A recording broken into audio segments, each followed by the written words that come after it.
Feliz sábado, crianças. Bom dia, igreja. Crianças, agora eu quero mais forte que vocês puderem. Quem tá feliz hoje, diga eu. Eita, povo animado. Crianças, pra quem não me conhece, meu nome é Lívia e hoje eu vou passar a historinha pra vocês. Então, vocês estão vendo hoje a igreja está muito linda, muito bem enfeitada, muito bem arrumada, porque hoje é um dia muito especial. Além de ser sábado, hoje e amanhã estamos comemorando a Páscoa. E, gente, eu amo muito a Páscoa, mas eu queria saber de vocês. O que vocês acham da Páscoa? O que é a Páscoa pra vocês?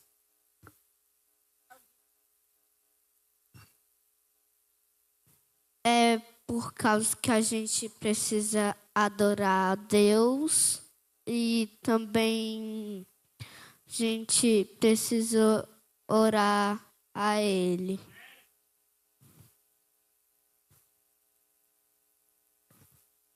É o dia que Jesus ressuscitou, daí a gente comemora isso.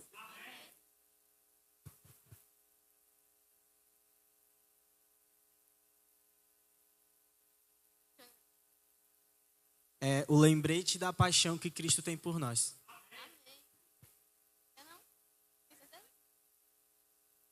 Crianças, muito bem, vocês estão certíssimas, te ensinaram direitinho. A Páscoa, para a gente que é cristão, significa crucificação e também salvação para nós. Mas sabiam que tem muitos amiguinhos de vocês que acreditam que a Páscoa é só chocolate, ovinho e coelhinho mágico? Para nós é muito mais que isso. E hoje eu vou dar um pequeno lembrete da historinha da Páscoa para vocês. Crianças, a Páscoa começou há muito tempo atrás, lá no Egito com o povo hebreu. Só que os egípcios não participaram da Páscoa. O povo de Israel era escravo do povo do Egito. E eles tratavam eles muito mais. Mas Deus os libertou da opressão e da escravidão, mandando 10 pragas para avisar o faraó para que libertasse seu povo. Só que o coração de faraó era muito duro, feito pedra. Ele não queria deixar o povo ir. Então, Deus enviou uma 10ª praga. Ele enviou o anjo da morte sobre todos os primogênitos de todo o povo. Só que aquela praga também poderia afetar o povo de Israel. Então, para que Deus protegesse o seu povo, ele mandou que eles matassem um cordeiro puro, e pediu que ele passasse o sangue sobre as lares da casa do povo de Israel, para mostrar que aquele lar e aquela família pertencia a Deus, e o anjo da morte não poderia passar ali. A Páscoa significa passar. Algumas traduções dizem passar por cima. Pois quando o anjo da morte viu o sangue do cordeiro sobre a porta, ele passou, pois sabia que aquele canto era de Deus. Naquele dia, o povo celebrou. Ele celebrou de peça, pois logo tinha que sair. Eles comeram ervas amargas para lembrar como a escravidão foi amarga. Pães sem fermentos, pois logo queriam que sair, e a carne do cordeiro. Aquela, crianças, foi a primeira Páscoa. Jesus também celebrou a Páscoa, junto com seus discípulos. E quando celebrou, ele lavou os pés de seus discípulos, dando a eles uma lição de humildade, mostrando que, já que Jesus era o Filho de Deus e mestre daqueles discípulos, ele mostrou que para quem quisesse ser o primeiro, devia se colocar como servo de todos. Naquele dia, Jesus também partiu o pão, que significava o seu corpo, e o sangue, e o suco de uva puro, que significava o seu sangue. Aquele também celebramos hoje a Santa Ceia, que é um simbolismo do sangue do corpo de Jesus para nós, que nos purifica. Aqui eu tenho um cordeirinho, deixa eu pegar aqui. Lembram que no povo de Israel eles mataram um cordeiro e passaram sobre a sua porta e comeram a carne? O cordeiro é um cordeiro puro, e por isso ele não merecia morrer. Por isso, quando o povo de Israel sacrificava o cordeiro, é como se passasse nossos pecados para ele. Assim, nós não tínhamos pecados, pertenciam a Deus. Jesus também, assim como o cordeiro, era puro. Então, pela sua morte, nossos pecados foram para ele. E assim, pelo seu sacrifício, somos salvos e podemos ter uma vida eterna com ele. Naquele mesmo dia, Jesus morreu na cruz por nós. Só que 3 dias depois, ele ressuscitou. E pelo seu sacrifício e a sua ressurreição, temos hoje a esperança de um dia poder viver lá no céu com ele eternamente. E também celebrar a Páscoa ao lado dele. Amém? Crianças, agora eu preciso de 6 ajudantes para me ajudar aqui a explicar para a igreja o significado da Páscoa. Quem aqui quer me ajudar? Vamos lá, se levanta. Pode vir também.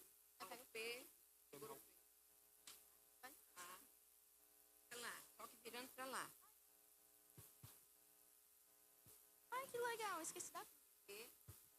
Ai, gente.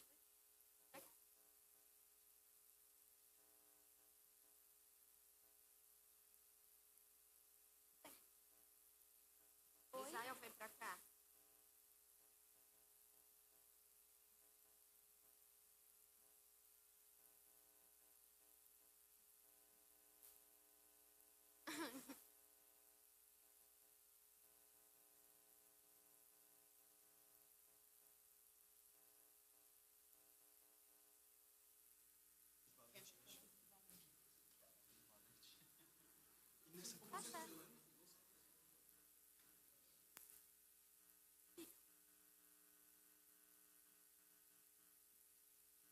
Páscoa.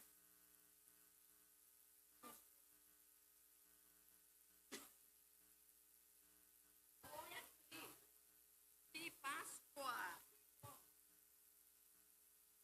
Oh, meu Deus. Ah, muito bem. Não deu certo. Gente, o P significa pecado, pois todos pecamos.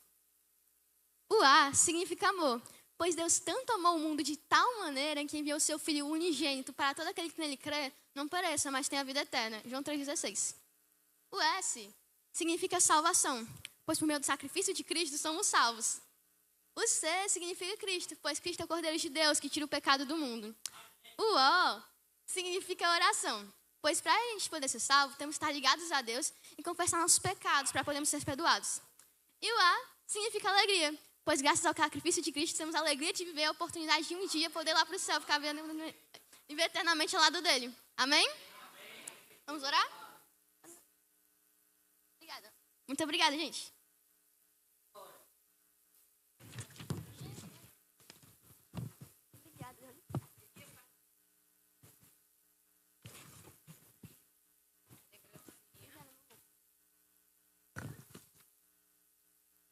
Gente, agora a gente tem umas lembrancinhas para dar para as crianças. Se lembrando também a Páscoa e o sangue do Cordeiro. E o corpo.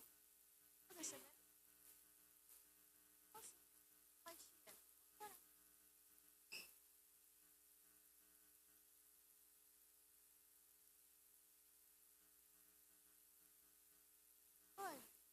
Oi? Ah, te dá pra... Dá pra eles?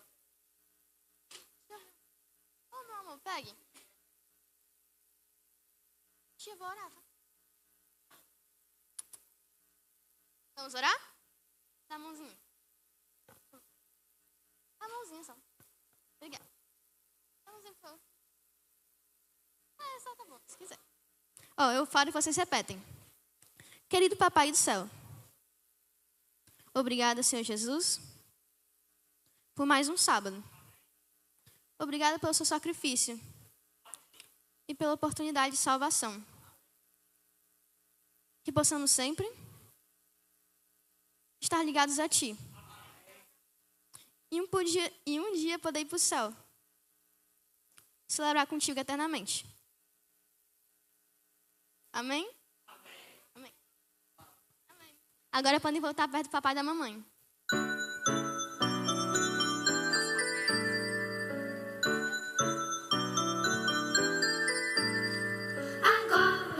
Vamos em família adorar, pensar em Deus e aprender do seu amor. Oh, que alegria sentimos aqui de juntos poder escutar a voz do Senhor, a voz do Senhor.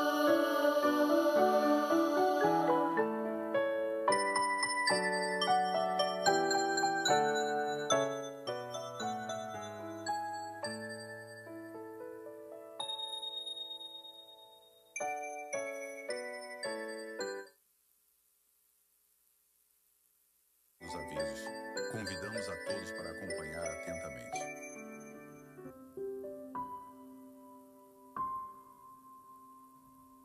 Queridos irmãos, pedimos que não tragam copos com água ou alimentos para consumir na igreja. Este é um lugar especial de adoração e devemos mantê-lo limpo e organizado. Papais, fiquem atentos e supervisionem as crianças com a entrada de lanches e líquidos. Com a ajuda de todos podemos cuidar da casa do nosso Deus com amor e reverência. Obrigado. Você sentiu falta de algum objeto depois de ter vindo à igreja? Talvez você tenha esquecido sua garrafa de água, sua Bíblia ou a lição da escola sabatina. Procure alguém da equipe do diaconato e verifique se o seu item está entre os achados e perdidos. E caso você encontre algum objeto que não seja seu, entregue para algum diácono ou diaconisa. Lembrando que se depois de 3 meses o item não for resgatado pelo dono, ele será enviado para a doação.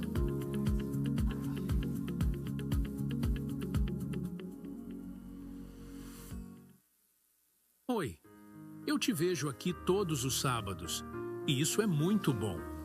A igreja cheia, muitas vozes cantando, todos reunidos em adoração ao Criador. Mas, quando venho aos domingos e quartas, eu sinto sua falta. Nossos cultos de domingo pela manhã são uma ótima oportunidade para você trazer um amigo visitante. E às quartas, vivemos um momento especial de oração e muito poder. Lembre-se, estar na casa de Deus, em comunhão com os irmãos, fortalece a nossa fé nessa jornada. Venha para os cultos de domingo e quarta. A sua presença alegra o coração de Deus.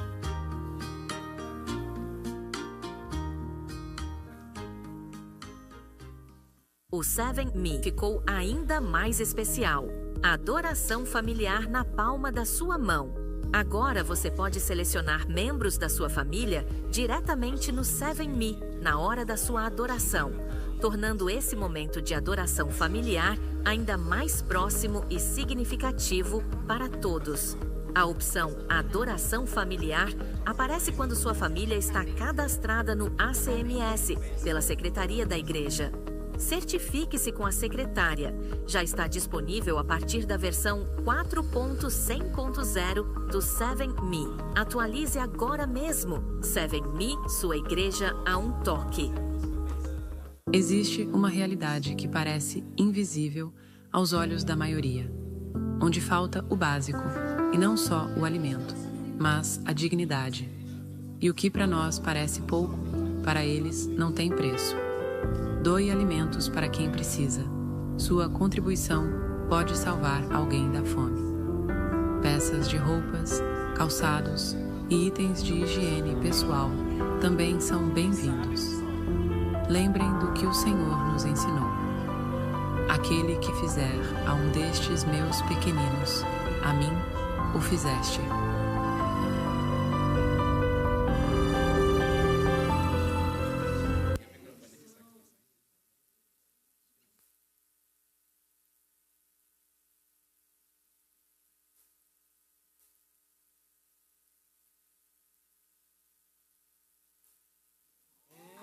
Aí você já fica.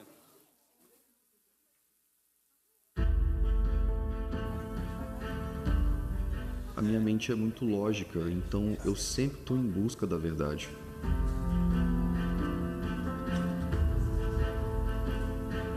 O meu medo era falar para Vitor e ele não gostar, não entender os meus questionamentos. Então, embora o meu senso crítico ainda seja ativo e alerta, agora eu tenho paz.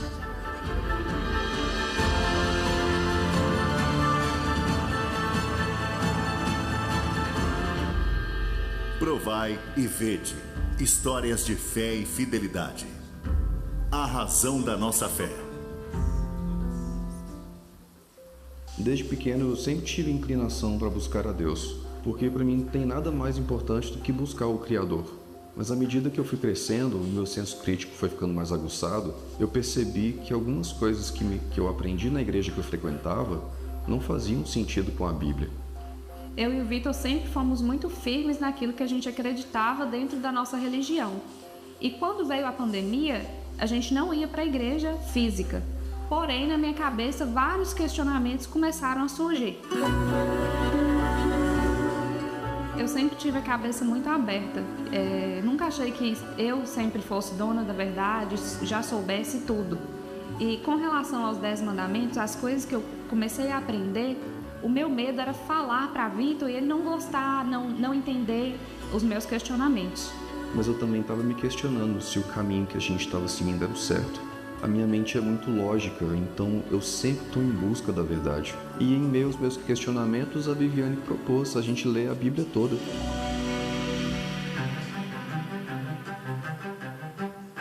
Eu tenho um tio que ele é adventista e a família dele também, toda é. E nessa época, a filha dele, que é minha prima, morava na casa da minha mãe, porque ela fazia faculdade e a gente conversava sobre várias questões. Quando eu comentei com meu tio que eu queria ler toda a Bíblia, ele falou que seria ótimo, mas também que seria muito bom estudar com alguém. Então ele se dispôs a vir e estudar conosco. Foi uma surpresa para mim quando o Vitor e Viviane pediram para estudar a Bíblia. Eles eram muito religiosos e toda vez que falávamos sobre religião era com muito respeito, sem nunca menosprezar a fé deles e sem nunca bater de frente. O que eu podia fazer era orar e esperar.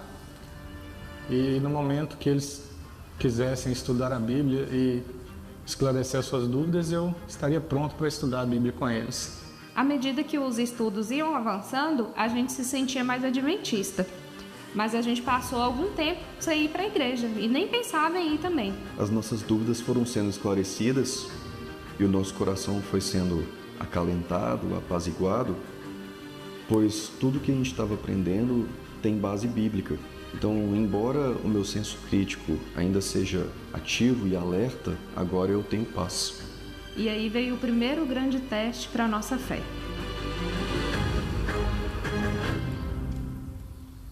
Eu tenho uma loja de produtos de milho e, como a maioria dos restaurantes, lanchonetes, o dia que mais vende é no sábado. O sábado era disparado o dia mais lucrativo. Então eu tinha um dilema, porque eu pedi para Deus me mostrar a verdade sobre o sábado. E a partir do momento que eu aprendi essa verdade, eu ia colocar ela em prática. Mesmo com medo, mesmo não sendo batizada, eu resolvi fechar a loja.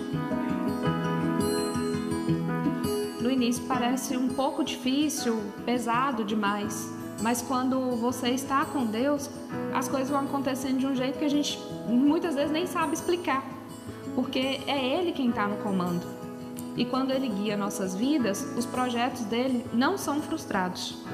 Hoje nossos clientes já se acostumaram com os novos horários e nós temos experimentado a fidelidade de Deus em nossa família e no nosso negócio.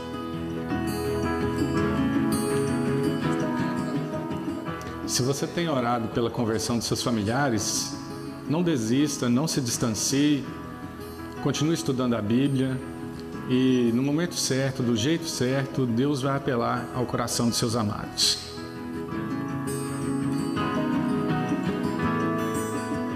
Nós adoramos um Deus bondoso. Provai e veja.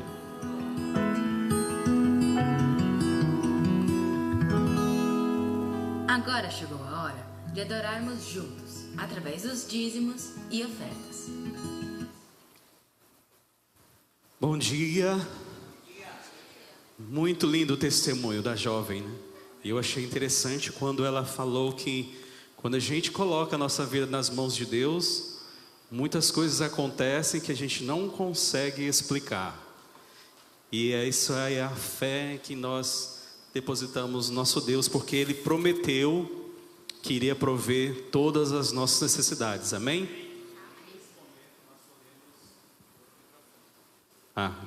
Nesse momento, eu e você podemos participar da adoração a Deus através dos dízimos e ofertas. E aqueles que irão participar, por favor, venham aqui pelo meu corredor, do meu lado esquerdo, e voltem aqui pelo lado direito de maneira ordenada. E vamos adorar a Deus nesse momento, cantando a música Usa-me.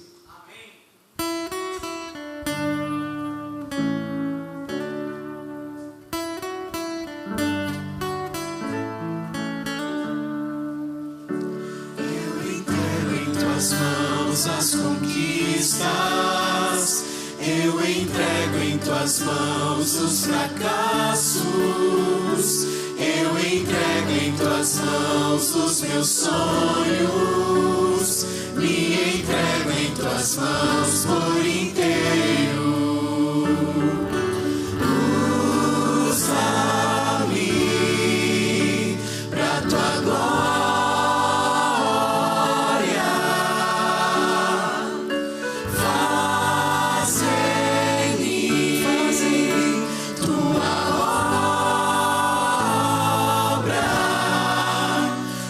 Minha vida é tudo que tenho,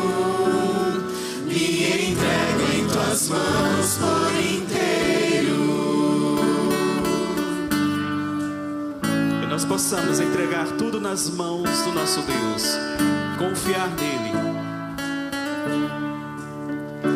Eu entrego em tuas mãos o meu choro, eu entrego em tuas mãos o meu riso, eu entrego em tuas mãos minha casa, me entrego em tuas mãos por inteiro.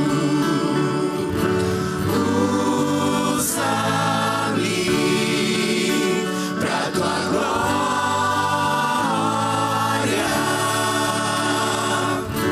faz em mim tua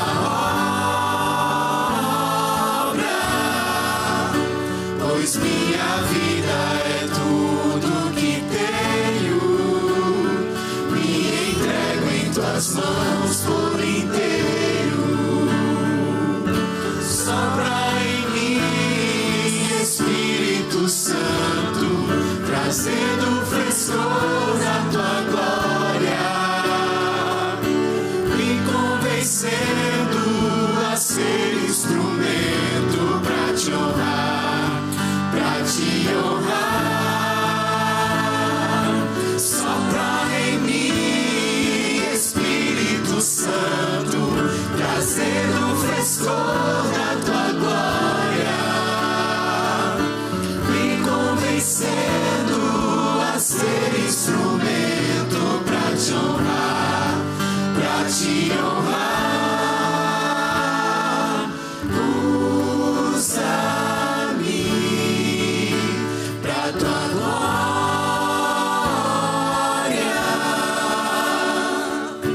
faz em mim tua obra, pois minha vida é tudo que tenho, me entrego em tuas mãos por inteiro, pois minha vida é tudo que tenho, me entrego em tuas mãos por inteiro. Oremos. Santo Deus e Pai, louvado seja o teu santo e maravilhoso nome nessa manhã de sábado, pelo privilégio de estarmos aqui na tua casa, louvando e agradecendo a ti, Senhor. Que essas ofertas, esses dízimos que foram depositados perante o teu altar, que eles possam alcançar o objetivo principal, Senhor, que é ajudar na proclamação do teu evangelho ao redor do mundo. Que o Senhor possa derramar bênçãos sem medidas sobre cada doador, sobre cada um de nós. É o que nós te pedimos e agradecemos, no nome de Jesus. Amém.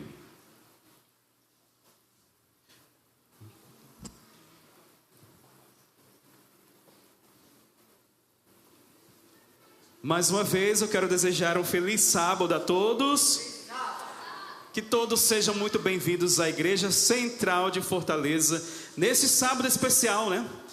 Nós iniciamos ontem à noite uma programação aqui de louvor e adoração a Deus. Tivemos aqui o grupo Nova Criação, é o Nova Criação mais experiente, né? E hoje nós estamos tendo aqui a oportunidade de estar com o Nova Criação Team, né? Que são o futuro dessa igreja, e eles que irão continuar esse ministério para a honra e glória de Deus, amém? E eu peço que os irmãos orem por eles. São jovens, são adolescentes que precisam do nosso apoio, da nossa oração, porque eles irão servir a essa igreja por muitos anos, até a volta de Jesus, amém? E eu quero convidar você, amanhã nós estaremos encerrando essa programação, amanhã pela manhã, às 9 horas. Só que antes, você pode chegar mais cedo, porque nós vamos ter um café da manhã especial, não é isso? Café de reforçada. Me falaram que era o café da manhã reforçada. Vai ter cuscuz? Porque o cuscuz é reforçado, né? Mas que você se sinta à vontade. Se quiser convidar alguém para vir amanhã aqui. Mais que cuscuz, né? Tá certo. Então, a programação começa às 9, mas o café da manhã, a partir das 8h30, acredito que já vai estar sendo 8 horas. A partir das 8 horas, você chegando mais cedo, irá participar desse momento, né?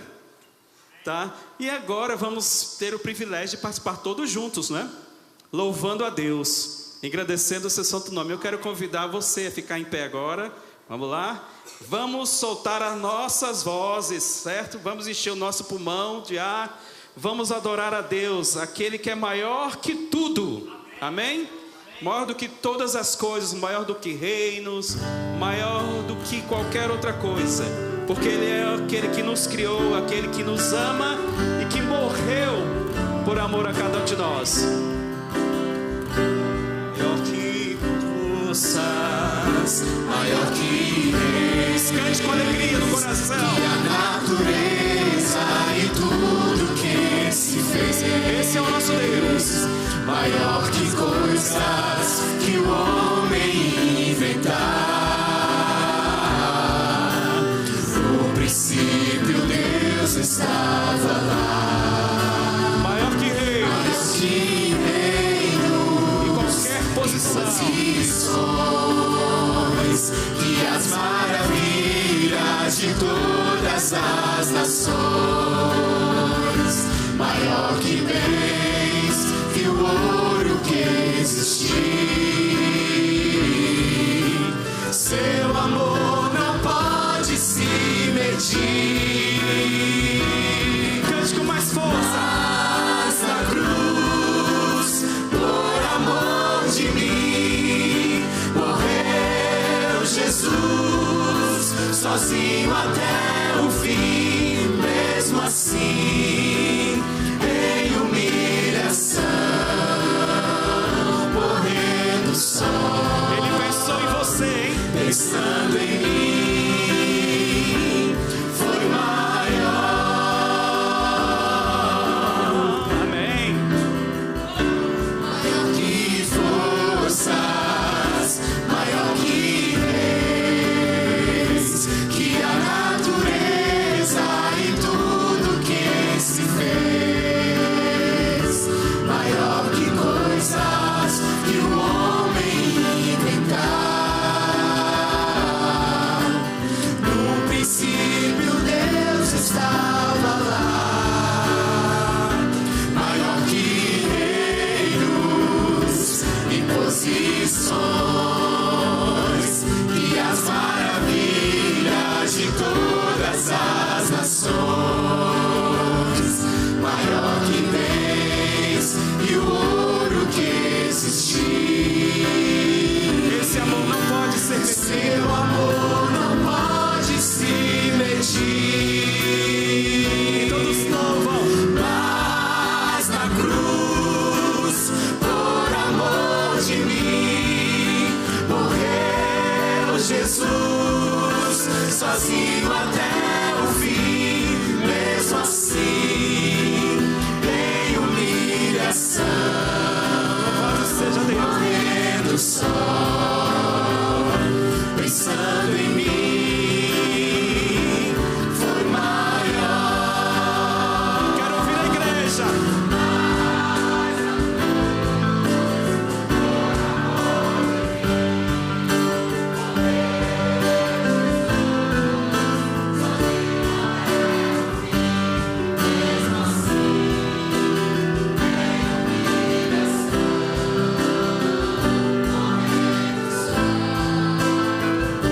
Pensando em mim, foi maior. Mesmo assim, em humilhação,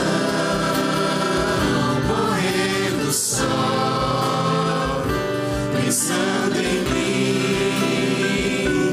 foi maior.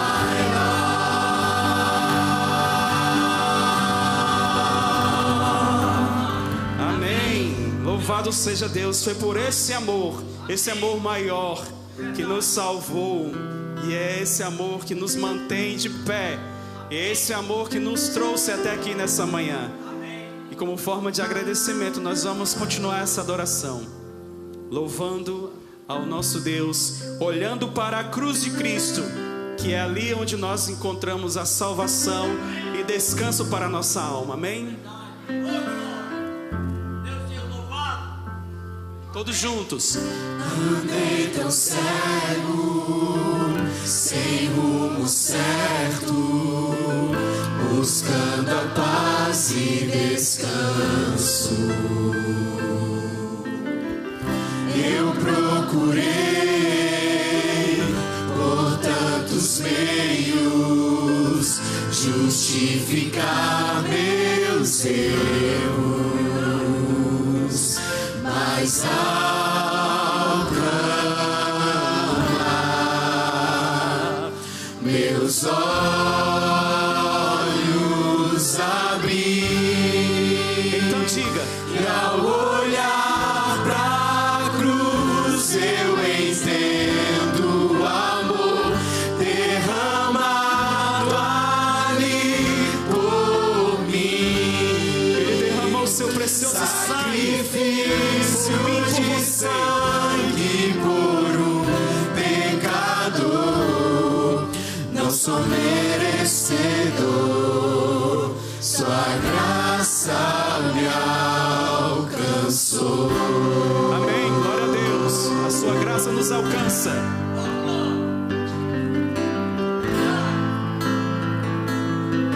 Teremos a oportunidade de ver a glória de Deus. E ao ver tua glória naquele dia, me alegrarei em gratidão.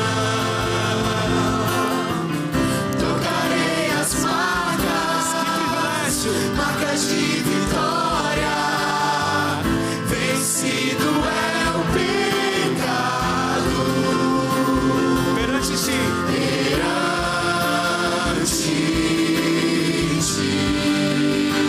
Me prostrarei.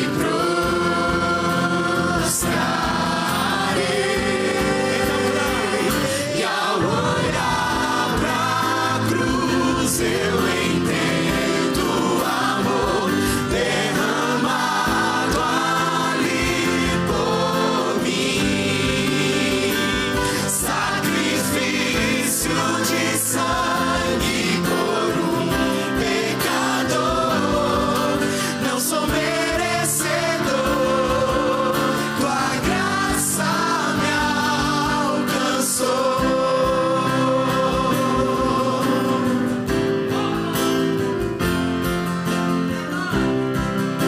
Nós reconhecemos que não somos dignos, mas Ele é digno.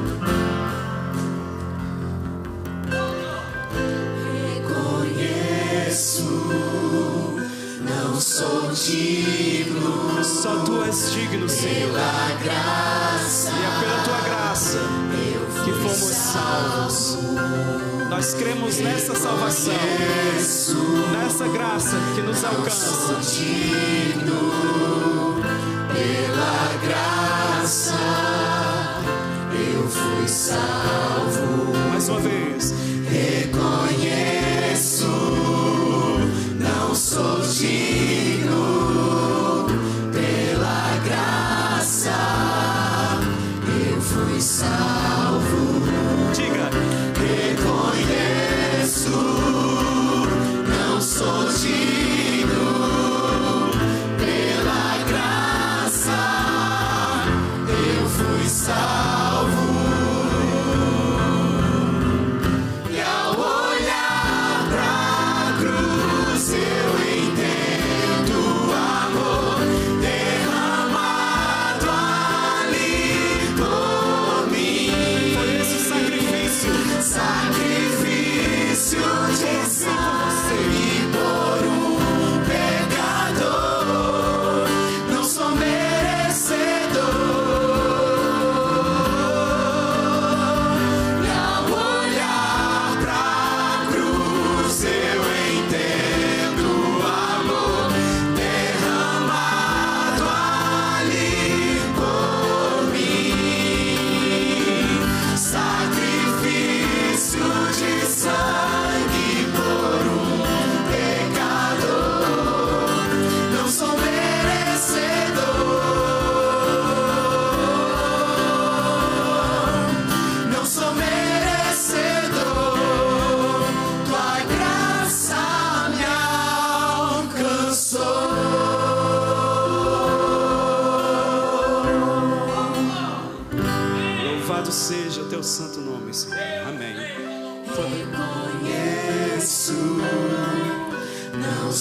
digno, pela graça eu fui salvo. Reconheço, não sou digno, pela graça eu fui salvo.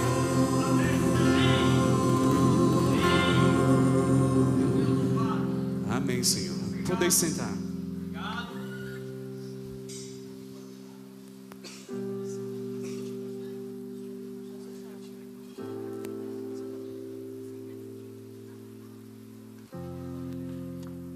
Nós ouviremos agora mais uma mensagem especial com o grupo Nova Criação Team, e que essa mensagem possa alcançar o coração de cada um de nós. Amém?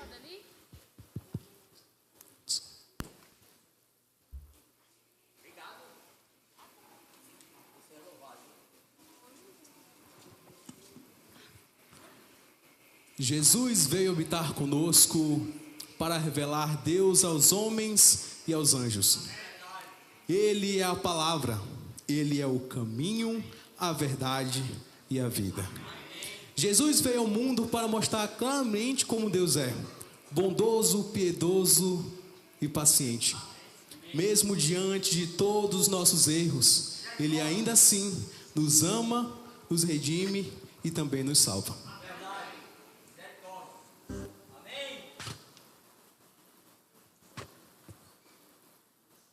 Ó Pai,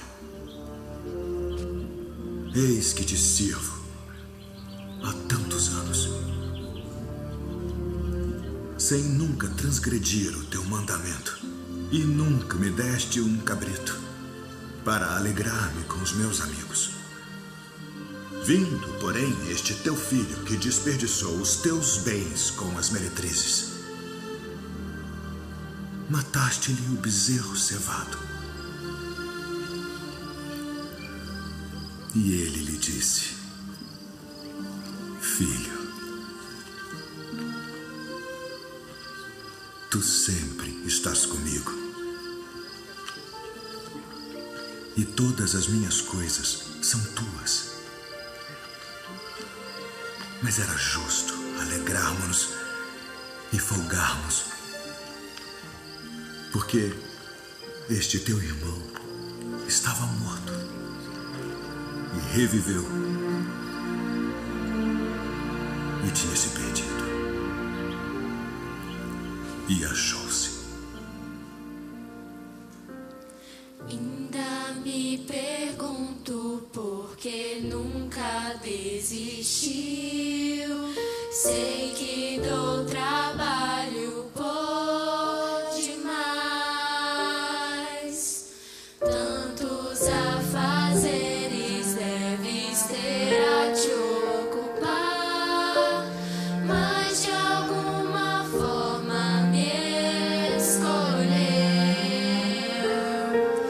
Vês ainda algum valor em mim, e com paciência vem me ensinar. Continuo acreditando em mim. Sou feito criança, canso de errar. Tu jamais se cansa de me amar.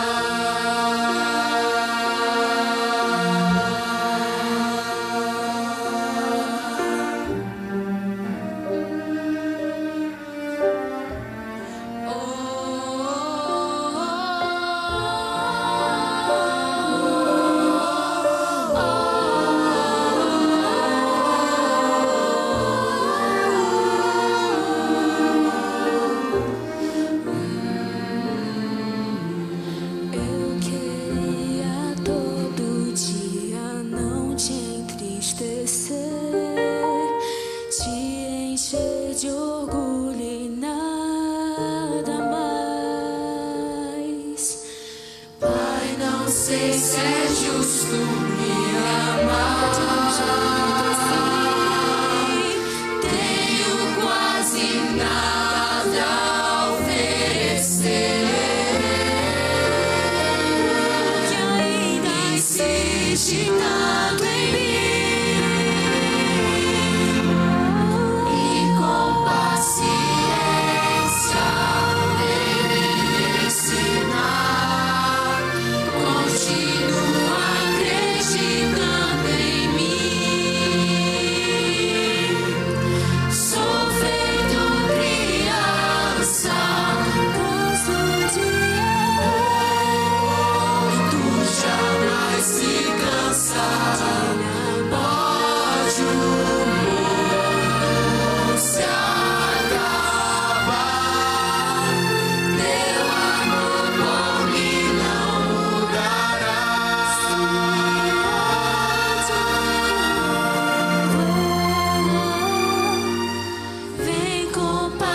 se cansar de me amar, tu jamais se cansas de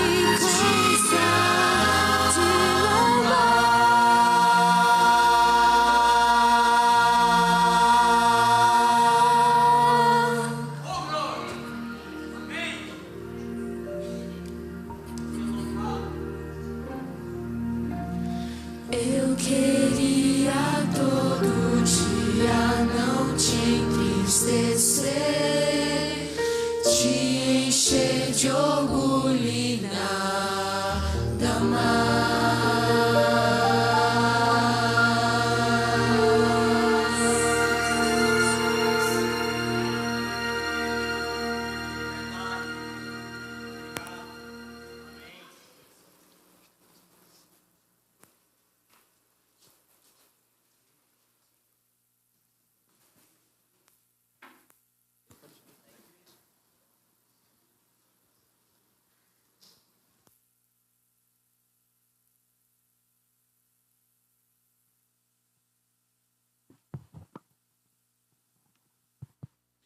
Feliz sábado, povo de Deus. Uma alegria poder estar com vocês nessa manhã, celebrando esse fim de semana tão especial que nós iniciamos ontem à noite. Foi uma bênção para a glória de Deus a programação de ontem.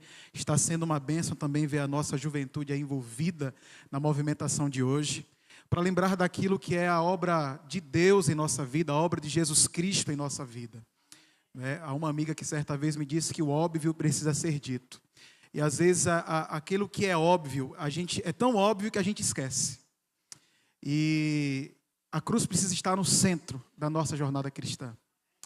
Antes da gente iniciar essa reflexão, eu só queria lembrar que, a pedido aqui do Ministério dos Homens, dia 19, teremos aí uma programação especial aqui na igreja. O pastor Dudu vai estar conosco apenas para informar a vocês dessa programação especial, ok? E eu queria convidar você a abrir a sua Bíblia em João capítulo 19. Quero que você abra a sua Bíblia nesse momento. Hoje nós vamos trabalhar uma exposição daquilo que era o processo da crucifixão. Eu queria que você abrisse aí esse texto, deixasse marcadinho aí, certo? 19:1.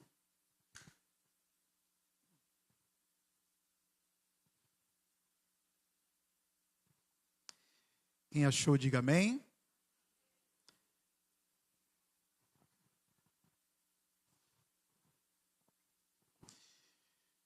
Antes da gente fazer a leitura, eu queria fazer uma oração, pedindo o direcionamento do Senhor para essa reflexão hoje, tá bom?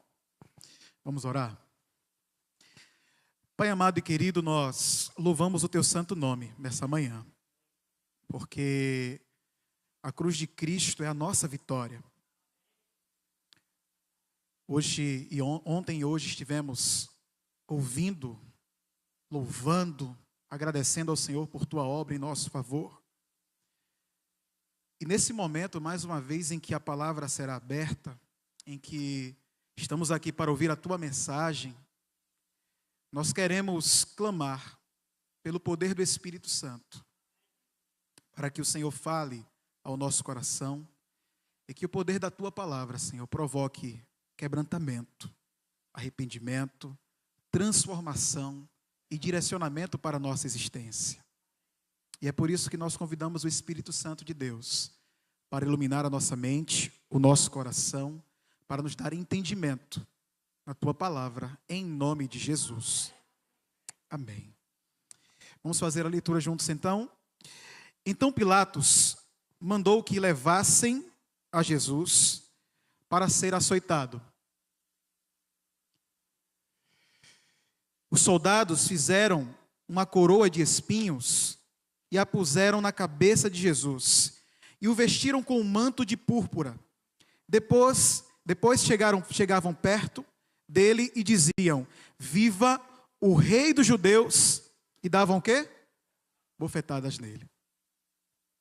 Quando nós falamos sobre a crucifixão, nós vamos lembrar que estamos falando de um dos mais lindos emblemas da história humana.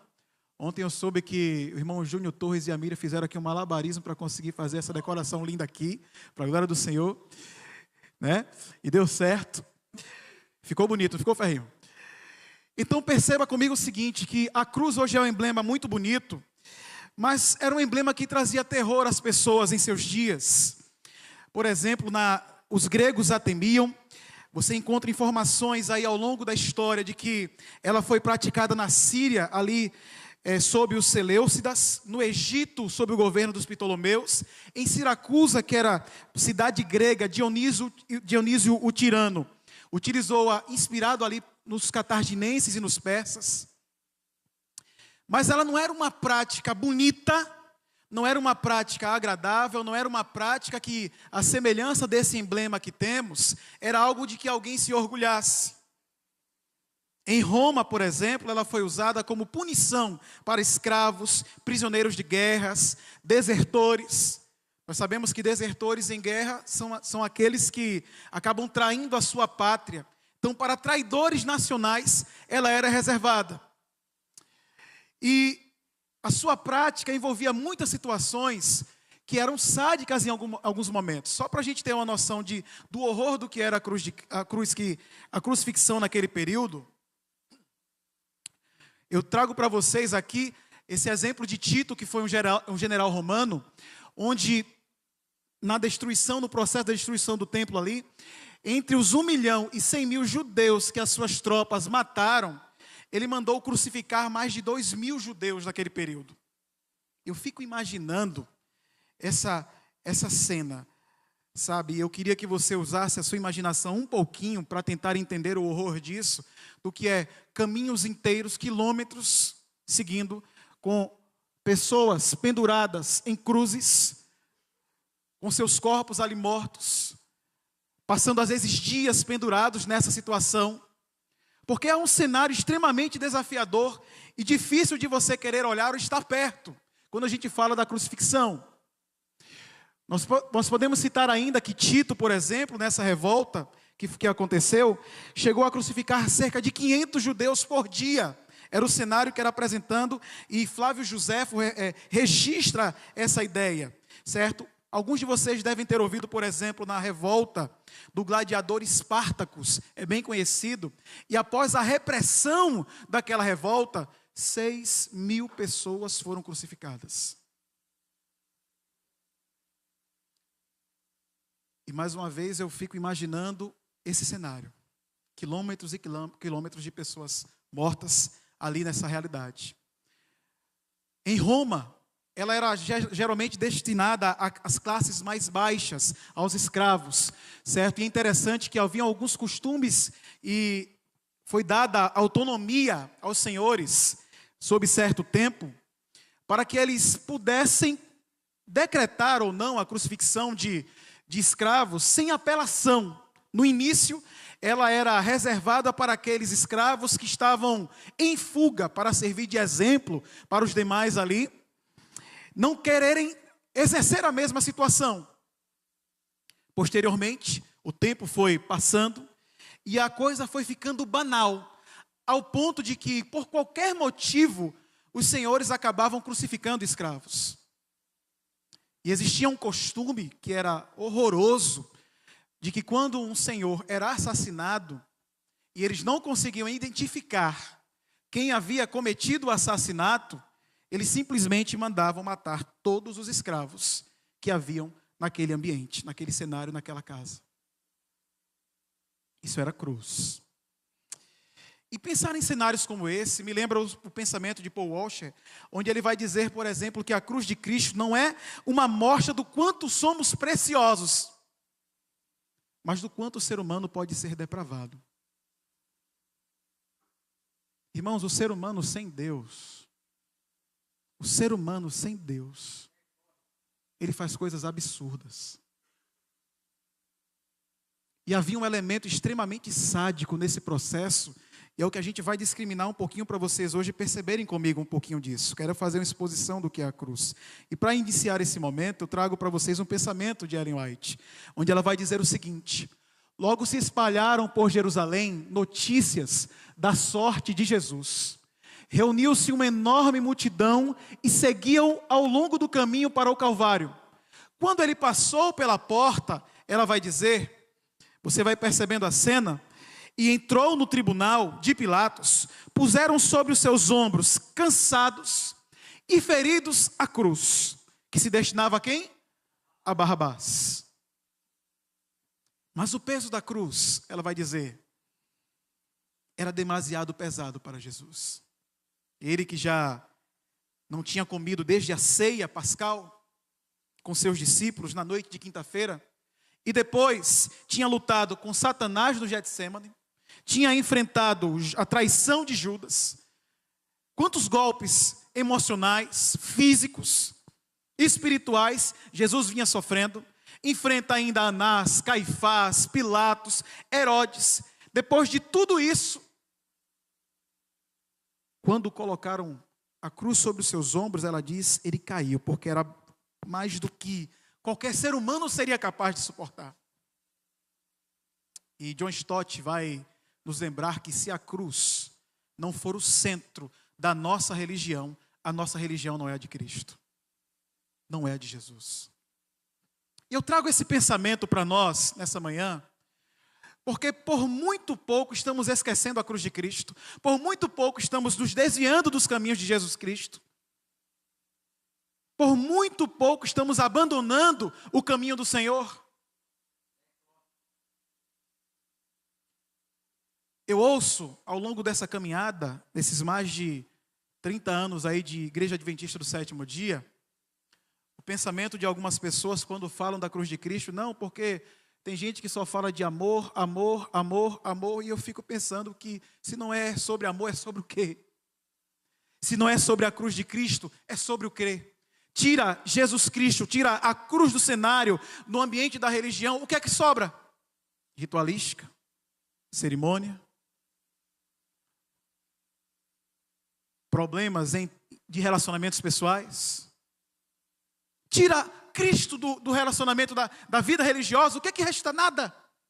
Resta farisaísmo, resta legalismo, resta hipocrisia. Cristo precisa estar no centro, não só da nossa religião, como também da nossa vida. Ele é o centro. Na verdade, aqui estamos por Ele, louvamos por Ele, existimos por Ele, temos um lindo templo por Ele e para Ele. A nossa religião precisa estar centrada em Cristo. E quando eu olho para as cenas que são apresentadas na crucificação, eu vou trabalhar com vocês aquilo que a legislação romana, ela trazia sobre como deveria ser o processo da crucifixão, e você vai começar a perceber a relação disso com aquilo que a Bíblia vai apresentando sobre o que Jesus havia passado. Só para a gente pensar, a crucifixão era milimetricamente calculada para que se tivesse o maior nível de dor possível e o indivíduo não perdesse a sua vida nesse processo. Era como se ela fosse calculada e pensada para que a cada passo da jornada, o indivíduo desse esse passo sofrendo o máximo possível que o ser humano fosse capaz de suportar e aguentando o suficiente até o momento em que ele seria crucificado de vez. Era assim que funcionava o processo, só para a gente começar a pensar, certo? Algumas cenas vão falando que além das questões legais, você tinha ainda a ideia do sadismo que existia nos próprios carrascos, muitas vezes.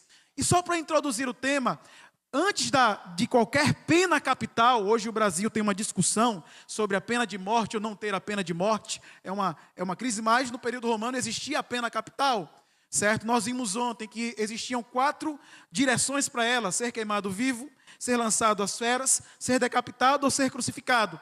E essa era considerada a pior de todas elas. Mas para qualquer uma das penas capitais, existia uma flagelação preliminar. Antes de ser morto de fato pela pena, o indivíduo precisaria passar pela flagelação. E essa flagelação era composta pelo quê? 40 açoites. Nós conhecemos a ideia. Então, toda vez que alguém era condenado, antes de viver ali, de pagar a sua dívida com a sociedade, com a sua vida, ele tinha que passar por esse sofrimento, certo? Então, você percebe ali alguns como senadores, como os soldados e as mulheres que tinham o direito de cidadania, podiam até ser isentos de alguma parte desse processo, mas nem todos o eram. Então, essa flagelação, primitivamente, era aplicada no ambiente ali do tribunal, ela era aplicada na cruz, só que depois ela passou a ser aplicada diretamente no ambiente do tribunal. Só para a gente pensar um pouquinho a esse respeito, tá? O condenado, ele era despido, e então ali o carrasco viria para fazer a condenação, o efeito dessa flagelação que era realizada. Ele era imobilizado, geralmente com as mãos atrás aqui da cabeça amarrada, próximo a alguma pilastra que tivesse para ter um apoio, ficava apenas com a ponta dos pés tocando o chão, e ali então havia a penalização do açoite. E eram 40 chibatadas, vamos dizer assim, no processo. Aqui eu trago para vocês algumas imagens do instrumento que era utilizado, o flagrum. Certo? O flagrum era um instrumento que tinha essa parte aqui, esse pedaço de madeira aqui.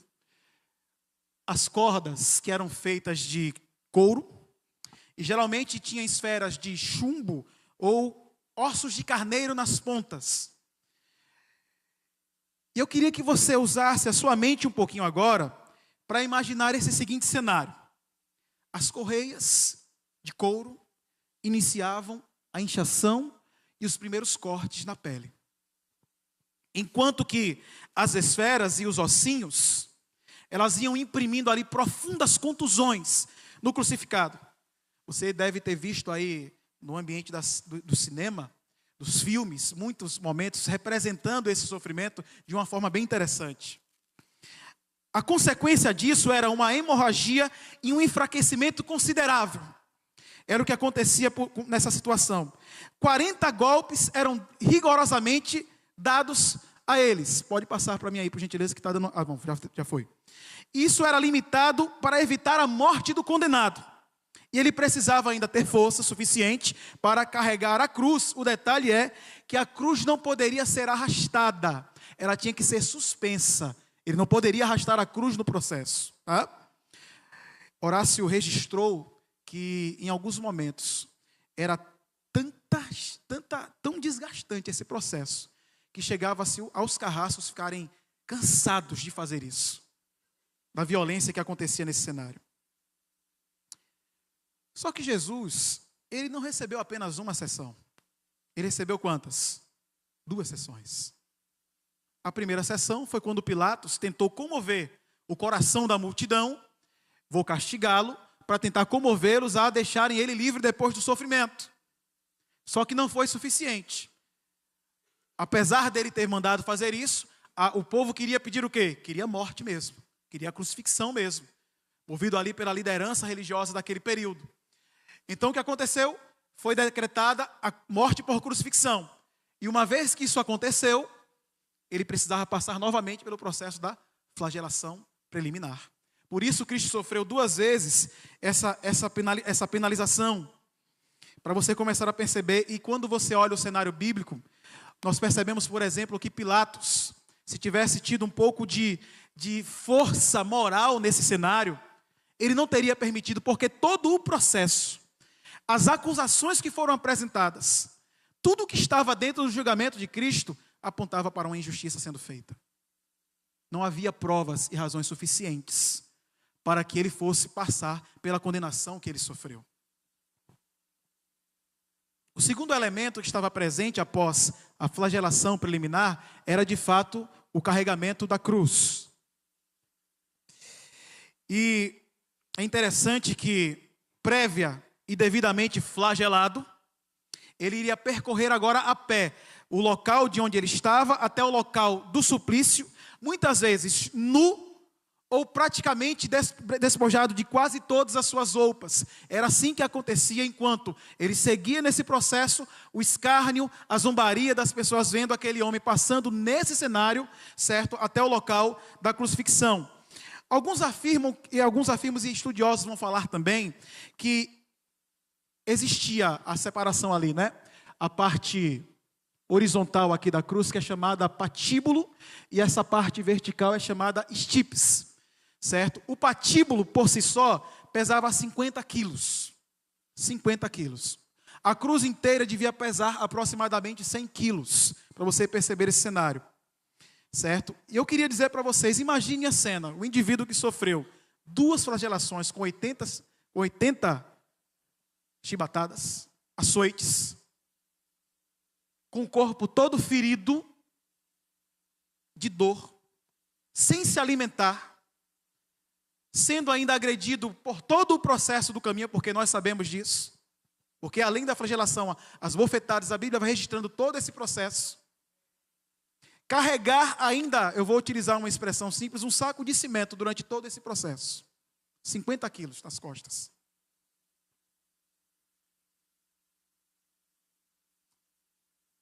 Você deve imaginar que tinha que ter muita força para fazer isso acontecer. Na sequência eu falo sobre os títulos, nós conhecemos que geralmente uma pessoa à frente carregando, não é? Que era aquela plaquetazinha que ficava à frente que dizia o nome do condenado e o motivo pelo qual ele estava ali sendo crucificado. Ou ela era carregada por alguém, ou era pendurada ao pescoço ali do crucificado. E eu queria que você pegasse a sua Bíblia e fosse a João 19:19 agora. Pegue aí a sua Bíblia nesse momento. João 19:19.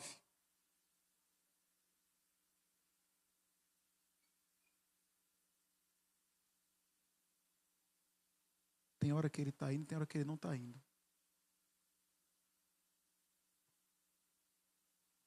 Foi. João 19:19. Quem encontrou, diga amém. Pilatos mandou preparar uma placa e pregá-la na cruz com a seguinte inscrição: Jesus Nazareno, o rei dos judeus. Se você for aos versos 21 e 22, você vai perceber que houve ali uma revolta entre os sacerdotes e judeus, que protestaram junto a Pilatos, dizendo: não escrevas o rei dos judeus, mas sim que esse homem se dizia rei dos judeus. Ao que Pilatos respondeu: o que escrevi, escrevi. E no verso 17 diz que carregando a sua própria cruz, Jesus se dirigiu a um lugar chamado Caveira, em aramaico chamava-se Gólgota. Eu queria lembrar a você nesse momento o pensamento de Billy Graham, onde ele vai dizer que a cruz mostra a gravidade do nosso pecado, mas também nos mostra o incomensurável amor de quem, queridos? O amor de Deus. Eu fico me perguntando, porque na nossa jornada nós passamos por muitas lutas, sofrimentos, desafios. Ao longo da nossa trajetória nós passamos por perdas, por dificuldades, por injustiças. Às vezes sentimos que a gente se sente injustiçado com as situações que acontecem, com aquilo que a vida nos traz. Mas se tem alguém que pode nos confortar e consolar nesse momento, é alguém que passou por isso de uma forma extremamente brutal, é Jesus Cristo. E a razão de ser do sofrimento de Cristo sou eu e você. A razão de ser, o motivo pelo qual Cristo escolheu passar, porque Ele se entregou, Ele não foi forçado a isso, Ele não foi obrigado a isso. Fazia parte do plano de Deus desde o princípio. Ele é o Cordeiro morto desde a fundação. A cruz não é uma reação. A cruz era um plano intencional de Deus. Deus enviou seu Filho, mas o Filho se voluntariou nesse processo. E a razão de tudo isso somos eu e você. Somos eu e você. Eu queria que você pensasse comigo sobre isso. Sobre o modo da crucificação. Firmicus Mater nos vai dizer o seguinte: o réu é pregado ao patíbulo, é içado acima da cruz. Existiam duas formas: com as mãos amarradas ou com as mãos pregadas. E qual era o diferencial nesse processo? O nível de dor que seria infligido, certo? Uma vez que o indivíduo estava sendo só amarrado, bastava apenas que as cordas fossem, que o patíbulo fosse então com ela içada, e ali ele seria colocado no lugar. Mas a Bíblia diz que Jesus Cristo foi o quê? Foi pregado. E para pregar, tinha todo um processo também, certo? As mãos tinham que estar muito bem esticadas. Mel Gibson deixa isso bem claro no filme A Paixão de Cristo, que ele fez alguns anos atrás, na cena em que um dos braços já está pregado E então eles esticam e puxam o outro até o lugar que precisava estar, para então pregar a outra mão de Cristo. Não sei se vocês lembram dessa cena. Uma vez que ele estava pregado dessa forma, faltava apenas pregar o quê? Os pés, que eram colocados numa posição onde o indivíduo, ao longo do tempo, ia perdendo ali as suas forças. Muitas vezes o crucificado morria por asfixia, segundo os estudiosos, porque ele ia perdendo as forças, não ia conseguindo mais respirar, pela posição em que ele era colocado dessa forma, até o momento em que ele não tinha mais forças. As dores, segundo alguns pesquisadores, eram semelhantes a cãibras que estavam ocorrendo ali naquele momento. Então eu queria que você imaginasse todo esse cenário sendo passado e vivenciado por Jesus Cristo. A crucifixão de Cristo foi por cravos, nós entendemos. Era necessário desamarrar o condenado, deitá-lo por terra com as costas sobre o patíbulo, puxar-lhes as mãos e cravá-las sobre as extremidades do mesmo. Depois é que ele era levantado, já pregado no patíbulo e enganchado no alto do estipes. Esse era o cenário que era apresentado.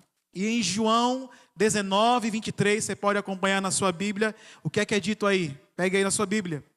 Depois de terem pregado a Jesus na cruz, os soldados fizeram o quê? Pegaram as roupas dele e as dividiram entre 4 partes, uma para cada um. Ou seja, ele foi pregado na cruz. Das duas formas de ser crucificado, ele sofreu a mais dolorosa delas.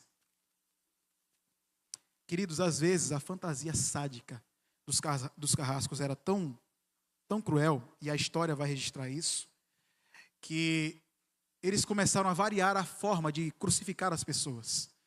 Segundo a tradição, nós encontramos o detalhe de que Pedro foi crucificado de que forma? De cabeça para baixo. Isso era a manifestação sádica dos algozes que estavam ali naquele momento. Em alguns casos, as pessoas chegavam a defumar os corpos dos crucificados. Esse era o nível da situação que acontecia ali. Sêneca, certa vez, vai dizer o seguinte: vejo cruzes de gêneros diversos, e algumas ali estão pregadas de cabeça para baixo. Orígenes vai falar que Pedro foi assim também. Eu lembro da frase do pensamento de Agostinho de Hipona, onde ele vai dizer o seguinte: queres saber o teu valor? Olha para a cruz, porque tu vales um Deus crucificado. E aqui eu pego um paralelo no Evangelho, porque em nenhuma das culturas que você encontra, você pode utilizar e pesquisar aí, você não vai encontrar uma divindade em toda a história da humanidade que se oferecesse em sacrifício por aqueles a quem expressavam ser seus súditos ou seguidores. Ao longo de toda a história, em todas as manifestações religiosas, todas as divindades, o ser humano, ele fazia sacrifício aos seus deuses para obter deles o favor. E você tinha sacrifício de animais, sacrifícios humanos. Isso aí a história registra, inclusive em algumas culturas ainda hoje existem sacrifícios humanos sendo realizados.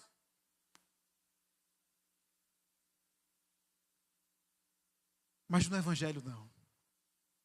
No Evangelho é Deus quem se sacrifica. É Ele que se integra, que se entrega. É Ele que assume o lugar. É Ele quem paga o preço. É Ele quem sofre. Isso é para você perceber. Você que muitas vezes está perdendo o seu valor, o sentido da sua existência. Você que às vezes está com o seu olhar diante de tantas situações que esse mundo nos traz e se sente perdido, desvalorizado, ainda que as pessoas não reconheçam o seu valor, eu queria dizer para você nessa manhã que Deus reconheceu tanto o seu valor, que Ele passou por tudo isso por você. Ele escolheu passar por isso por você e por mim. Vocês devem imaginar o transtorno, a dor, o sofrimento que era para uma família ter que ver essa cena acontecer. E por isso, em muitos momentos, havia um desespero familiar e eles tentavam passar ali pela guarda militar para tentar roubar o corpo do condenado, para ter o direito, às vezes, de enterrar, sepultar o seu morto, vamos dizer assim. E como isso não era permitido, a guarda militar precisava acompanhar todo o cortejo, e depois que o indivíduo estava ali, era morto, ela ainda precisava permanecer para garantir que a família não fosse tirar o corpo ali da cruz e enterrá-lo e sepultá-lo. Então perceba que tudo isso era feito. E o que se fazia então com os cadáveres dos crucificados? Há exemplos históricos registrados também de que em alguns momentos eles eram atirados até no lixo público, ou deixados expostos para serem consumidos pelas aves de rapina ou pelo lobo. Então há registros históricos que identificam essa realidade. Alguns estudiosos falam ainda, e existem alguns registros também, falando que quando havia, por exemplo, o golpe de lança, porque o golpe de lança não era parte do processo da flagelação que existia. Na verdade, ele era um golpe de misericórdia, aquela ideia de que, já para garantir que o indivíduo está morto mesmo, vamos só conferir. Nesses casos, em algumas situações, eles liberavam a ideia da família poder levar o corpo, como aconteceu no caso de Cristo, nesse cenário. Eu queria que você fosse a João 19, versos 31 a 34 agora, nesse momento. João 19, versos 31 a 34.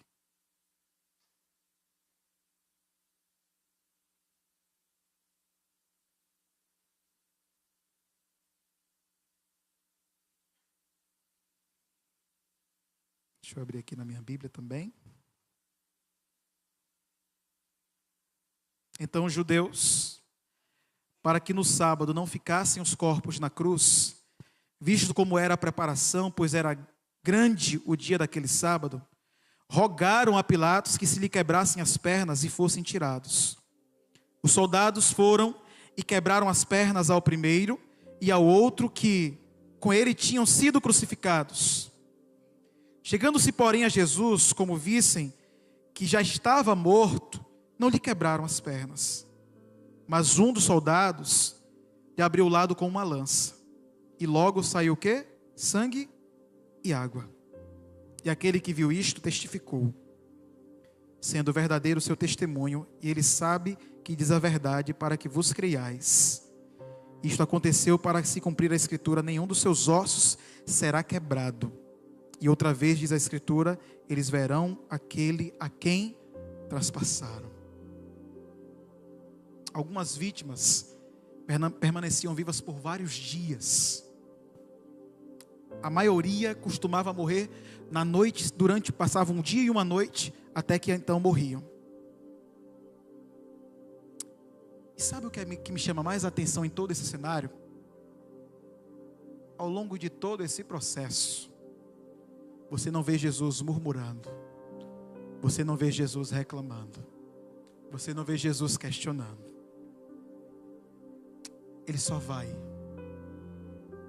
E Lucas 23, 34, registra a única oração que ele fez. E a oração foi: Pai, perdoa-lhes, porque eles não sabem o que fazem. Essa oração incluía aqueles que o estavam executando naquele momento, mas também incluía todos nós. Porque em algum grau todos nós somos responsáveis pela morte de Cristo. Ellen White, falando sobre essa cena, ela vai dizer assim, o Filho de Deus, que não tem pecado, está suspenso, moribundo numa cruz. As suas costas estão rasgadas por ter sido chicoteado 2 vezes. As suas mãos, que se estendiam continuamente para abençoar os outros, ela diz, estão cravadas nas barras de madeira. Os seus pés, que tinham caminhado infatigavelmente em missões de amor, também estão cravados. A sua fronte real está perfurada pelos espinhos que formam uma coroa de escárnio. E ele tudo sofre sem a presença fortalecedora do seu Pai. nunca esqueçamos que foi por nós que Jesus consentiu suportar esse fardo. Incrível culpa, Ele morreu para vos abrir as portas do paraíso. Diga amém por isso. Porque Ele morreu assumindo o nosso lugar, tomando as nossas dores, para nos dar a chance, a oportunidade de ter uma vida eterna ao lado dEle. Ele morreu para que nós pudéssemos ter vida e vida eterna no Senhor. E é por isso que Spurgeon vai dizer em certo momento que a cruz, ela é o último argumento de Deus. Porque se nada na nossa trajetória for suficiente, se nada for nesse mundo suficiente para nos mover, para seguir Jesus Cristo, ele diz, a cruz é o último argumento de Deus. Pastor, eu perdi a minha motivação de seguir as coisas da igreja, eu perdi a minha motivação de estar envolvido na obra de pregar o evangelho, eu perdi a minha motivação para isso. Paulo diz, o amor de Cristo faz o quê? Me constrange, me motive. Como olhar para um cenário desse e não ser constrangido pelo amor de Deus? Como olhar para as cenas da paixão, o drama da paixão, e não ser comovido pela obra que Jesus Cristo fez em nosso favor? Quanto sofrimento, quanta agonia, quanta tristeza, para que você não tivesse argumentos, para que você não tivesse desculpas para largá-lo.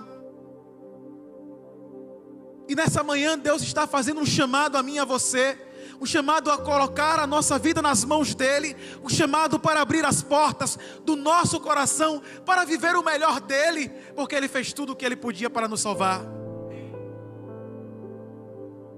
Aquilo que era impossível a nós, Deus fez. Ele fez o impossível para que nós pudéssemos ter acesso a uma vida eterna.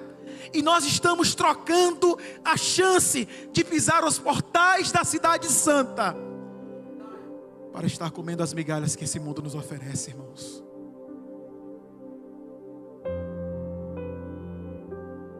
Nós precisamos fazer valer a pena o sacrifício de Deus por nós. Precisamos permitir que essa obra que Deus começou seja completada em nossa vida. E eu me pergunto, o que mais Deus precisaria fazer? Nada. O sacrifício foi completo, perfeito, suficiente. É por isso que a salvação não é por minhas obras ou pelas suas obras. É por isso que não é sobre os nossos méritos. Não há obra em nós. O que nos há, também diz o apóstolo Paulo, é o seguinte: miserável homem que sou, quem me livrará do corpo desta morte? É o que Paulo diz. Paulo, decapitado pelo evangelho, está dizendo isso. Quem somos nós para merecer o amor de Deus e a graça de Deus? Não somos nada, irmãos. Nós somos pó. Poeira que vem e passa, que não tem controle sobre nada, nem presente, nem passado e nem futuro. E a única coisa que temos de fato é a decisão de colocar a nossa vida nas mãos dEle. Ele é tudo o que temos, e Ele é tudo o que precisamos. Ele é tudo o que precisamos. Billy Graham diz: Deus provou seu amor na cruz, quando Cristo, pendurado, ali sangrou, ali morreu. Foi Deus dizendo: eu te amo. Foi Deus dizendo a mim e a você que Ele nos ama. Essa é a maior história de amor de todos os tempos, queridos. Não tem paixão maior do que essa. Ele é o noivo. A igreja é o quê? A noiva. A noiva do Cordeiro. Esse é o maior romance de toda a história. E eu quero finalizar com vocês com esse pensamento de Rick Warren. Ele diz assim, ó: se queres imaginar o quanto Deus lhe ama, imagine Jesus de braços abertos na cruz, dizendo: eu prefiro morrer do que viver sem você. Eu prefiro morrer do que viver sem você. Eu não combinei com os meninos, mas eu queria finalizar a adoração hoje cantando juntos A Olhar para a Cruz. Mais uma vez, vocês cantaram no início, acho que dá certo. Irmãos, é tudo sobre a cruz, irmãos. A cruz de Cristo precisa estar no centro. E hoje, Jesus está aqui. Você crê nisso? Diga amém. Olhe para a cruz. Eu queria convidar você a se colocar em pé nesse momento para a gente louvar juntos essa música.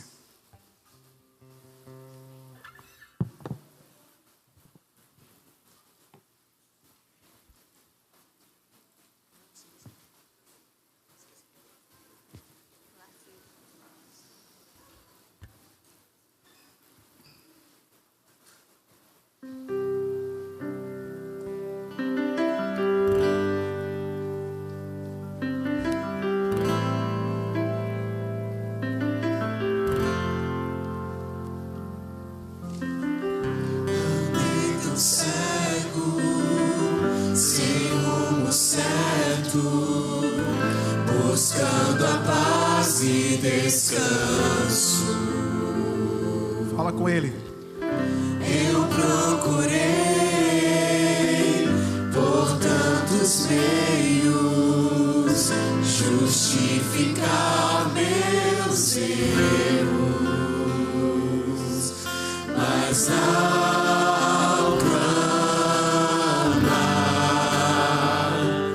meus olhos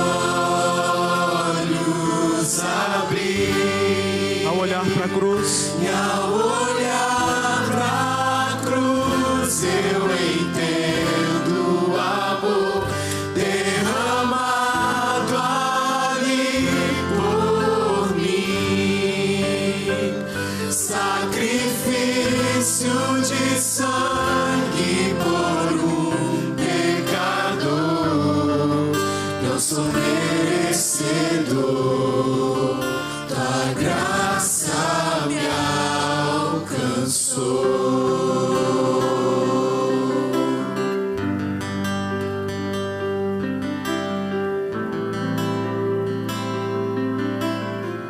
Deus tem muito mais para nós, queridos. E ao ver tua glória naquele dia, me alegrarei em gratidão. Tocarei as marcas de vitória. Vencido é o pecado. Perante ti me prostrarei, e ao olhar pra cruz eu entendo o amor derramado ali por mim, sacrifício de sangue por um pecador. Não sou merecedor, tua graça me alcançou.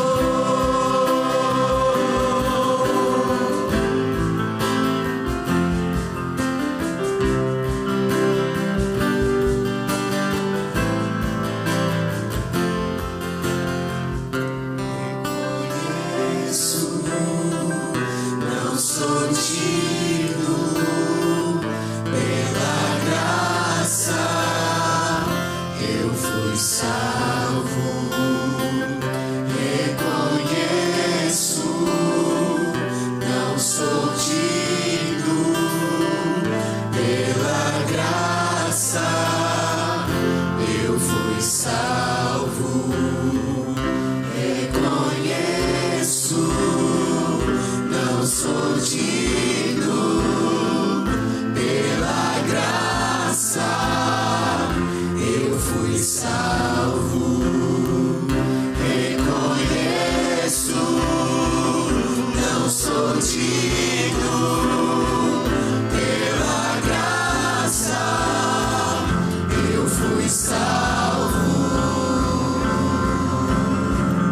E ao olhar pra cruz eu entendo o amor derramado ali por mim,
Pela graça eu fui salvo.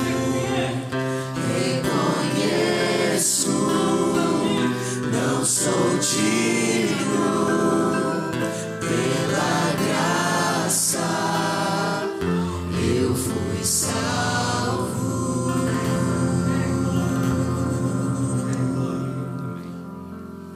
Querido Pai que estás nos céus, nós somos gratos a Ti, Senhor, pelo Teu incomensurável amor por nós. Nós jamais mereceremos, Pai. O Senhor provou o Seu amor por nós. E tamanho sacrifício exige de nós uma resposta. E hoje nós queremos responder ao Teu chamado, Senhor. Talvez nesse momento tenha pessoas aqui que estavam distantes do Senhor. E hoje eu quero orar por essas pessoas. Quero pedir a Tua bênção sobre elas. Quero pedir ao Senhor que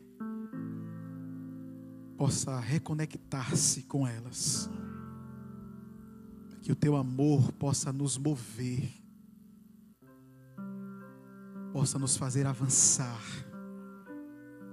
possa nos direcionar a cada dia para continuarmos na jornada, segurando firmemente nas mãos do Senhor, olhando firmemente para o Senhor, que é o autor e consumador da nossa fé.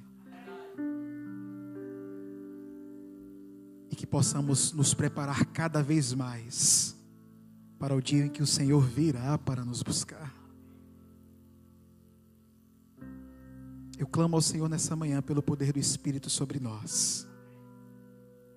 Eu clamo nesse momento, ó Deus, para que possamos entregar a nossa vida completamente ao Senhor, sem reservas, e que possamos experimentar o melhor do Senhor. Que a cruz esteja no centro da nossa religião, mas acima de tudo, que o Senhor esteja no centro da nossa vida. Em nome de Jesus. Amém. E se Deus é por nós, se você que esteve aqui hoje sentiu um chamado do Senhor, você pode procurar a nossa equipe, nosso diaconato, que nós teremos prazer em estudar mais sobre Jesus com você. Que Deus te abençoe. Que o Senhor te abençoe e faça brilhar seu rosto em ti, conceda sua graça e te dê paz.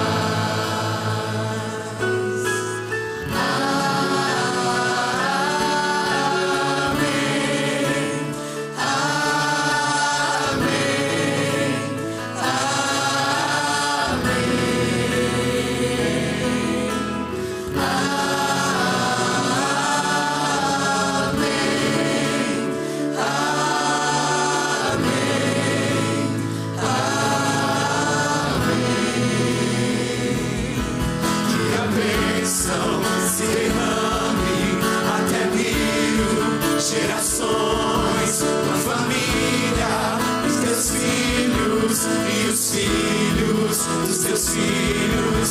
Que a bênção se derrame até 1000 gerações.